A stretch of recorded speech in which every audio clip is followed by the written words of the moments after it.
So I've got everything fairly tight, and just by feel, I can tell by how hard it is to turn each of them versus the other. Just want to keep them feeling near the same. But it's time to fine tune everything. And the way to do that is we're going to actually measure our tension at the Outrigger standoffs. This is a drag scale. This is just a 25 pounder. A 25 or a 50 is what you want to use. I've slid my marker up to the 0. I come here to the standoff, pick the Outrigger up,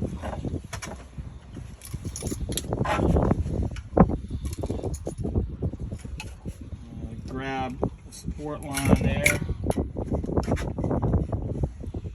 and you can see what pressure it takes to actually move that Dyneema.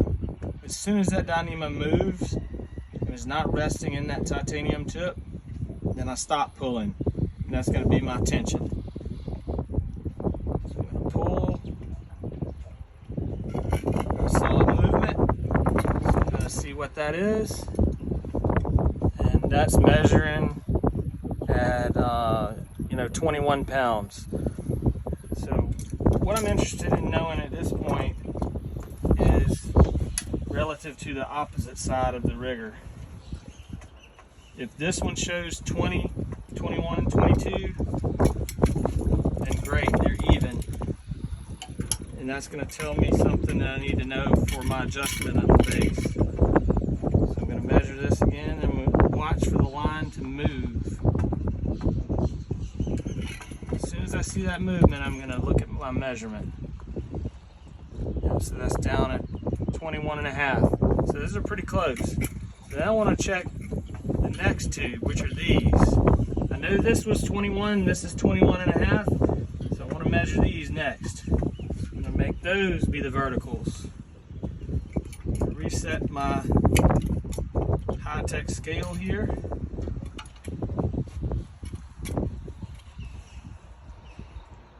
I'm going to watch for that line moving.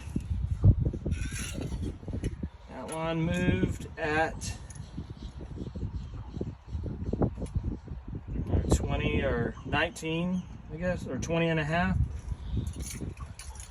So that's good to see. But just to make sure we're on the same sheet of music, come over and we test this side. Watch for the line movement and stop pulling when you see the line move.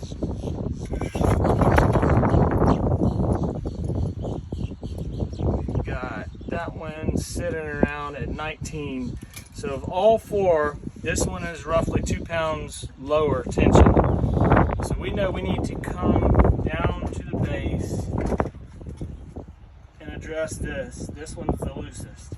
So we're going to put a couple extra turns on this one. We're going to make sure this line does not twist by holding it here, and we adjust here. I'm gonna do maybe 4.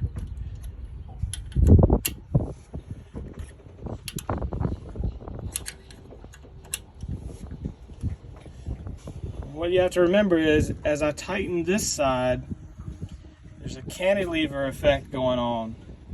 Since I tightened this side, it's entirely likely that this side was tightened as well, but hopefully we just brought this up to about 20.5 pounds, and this one is still around 20.5, 21 pounds.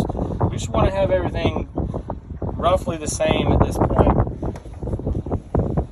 So when we get down to our fine tuning next, we're going to literally look at this pole visually. Sometimes it's easier to do it in the mounts because obviously it's got flex being incurred by gravity. Not much weight to this pole, but there is some weight. When you get it stuck in that mount and you spin it, you can see which way it's curved and then counteract that curve by adjusting tighter. The reason we stopped in the low 20s here is because our weight we want these things to actually fish at, or our tension, is about 25 pounds. High 20s, mid 20s, high 20s is where these things fish the best. So since we tightened up that one, let's go check everything out real quick again.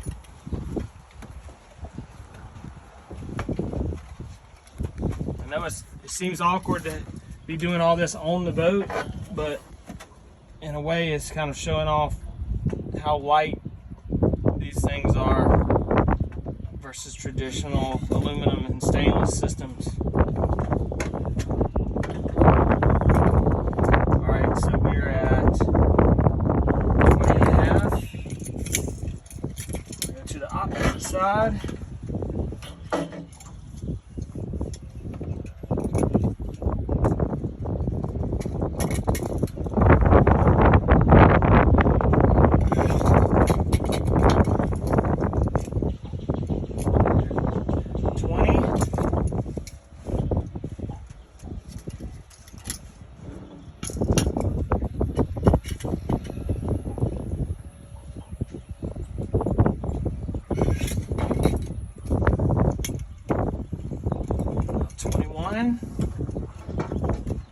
To the opposite side. What I'm expecting to see is around 21. The ideal.